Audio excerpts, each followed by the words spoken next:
শারীরিক প্রতিবন্ধী মানে সমাজের বোঝা, এমন ধারণা পাল্টে দিয়ে চাঁদপুরের আশিস দাস যেন এক উদাহরণ। চোখে দেখা আর কথা বলা ছাড়া করতে পারেন না কিছুই। তারপরও দীর্ঘ ২৫ বছর ধরে চালাচ্ছেন নিজের ব্যবসা। জীবন সংগ্রামে সহযোগিতাও পাচ্ছেন সবার। চাঁদপুর প্রতিনিধি বিল্লাল ঢালির পাঠানো তথ্যচিত্রে ডেস্ক রিপোর্ট। হাত পা অচল, তবে চোখে দেখেন, কথা বলতে ও শুনতে পারেন, রাখতে পারেন বেচা কেনার হিসাব। চাঁদপুরের হাজীগঞ্জ উপজেলার বলাখাল গ্রামে আশিস দাসের ছোট্ট মুদি দোকান। গ্রামবাসীরা সময় পেলে কেউ দোকানের ক্যাশে বসেন, কেউ বা পণ্য তুলে দেন ক্রেতার হাতে। দীর্ঘ ২৫ বছর ধরেই সবার ভালোবাসা আর সহযোগিতায় আশিস দাসের দোকান একটু একটু করে বড় হয়েছে।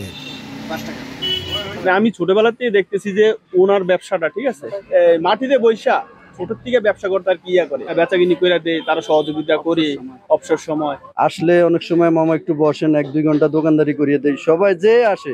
আমিও সিঙ্গাপুর প্রবাসী, আমিও অনেক সময় আইসা তার দোকানে বসি।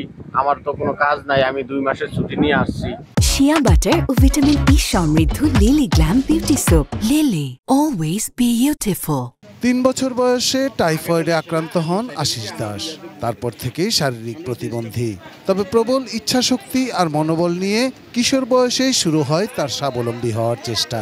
ভিক্ষাবৃত্তির ঘোর বিরোধী আশিস দাস চান নিজের ব্যবসাকে আরো বড় করতে। ভিক্ষা তো ভালো জিনিস না ভাই। যখন আমার বয়স ১২ বছর, তখন কি আমার বেনি ঘুরতে আছে যে আমি ব্যবসা করে খাবো। ব্যবসাটা যতটুকু ছোট আছে আচ্ছা একটু বড় করতে চাই, কিন্তু আমার অর্থ নীতি একটু দুর্বল। আশিস দাস ভিন্ন ধর্মের হলেও এ নিয়ে ভেদাভেদ নেই। গ্রামবাসীর প্রত্যাশা এই মানবতা যেন উদাহরণ হয় সারা দেশে।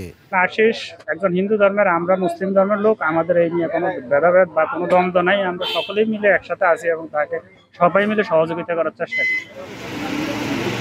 Shahidul Rana, desk report, ATN news.